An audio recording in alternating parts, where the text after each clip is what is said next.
hozirgi video to'g'risidagi ma'lumotni tushuntirishdan oldin bitta narsani aytmoqchiman. Bunaqa insonlar hech qachon shifo topmaydi.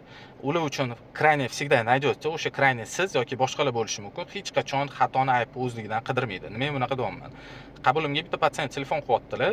Aytyaptilar-ki, menga onlayn konsultatsiya bering, onlayn lecheniya qilib bering deyaptilar. Keyin men ularga chiroyli tushuntiraman. Opajon, afsuski men onlayn o'qimaganman, onlayn bitirmaganman o'qishni. O'shaning uchun qabulimga kelishingiz kerak bo'ladi. Qabulimga kelganingizdan keyin men o'sha to'g'ri tavsiyalarni berishim mumkin, to'g'ri lecheniya taktikasini tuzishim mumkin desam, keyin одолжение qilib bitta gap aytyaptilar. Men viloyatdanman, nima hozir Toshkent shahriga yugurib borib olishim kerakmi siz aytganingizdan keyin?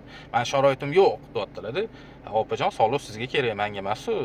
Imkoni bo'lsa, keling, imkoni bo'lmasa, o'zingiz bilasiz, tanlov o'zingizdan deb aytdim-da. Shu gapimni aytishim bilaman, boyagi opa aytyaptilar-ki, hamma vrachlar shunaqa, yo bu yoq deb telefonni qo'yib qo'yaptilar-da. Bitta narsani unutmanglar, sizlarni kasal qilgan men emasman yoki boshqa vrach emas. Ya'ni o'zinglarni o'zinglar kasal qilyapsizlar-da. Keyin cho'ntagingizlardan 1-2 so'm pul ketgandan keyin sizlarga aybdor inson birov bo'lish kerak. Sizlar hech qachon aybdor emassizlar-da. Bunaqa insonlarga bilmadim, Alloh insof bersin, nima deymiz boshqa. Bemorlarimizga bo'ladigan bo'lsa, Allohim mushkulni oson qilsin va tez orada shifoyi komil bersin.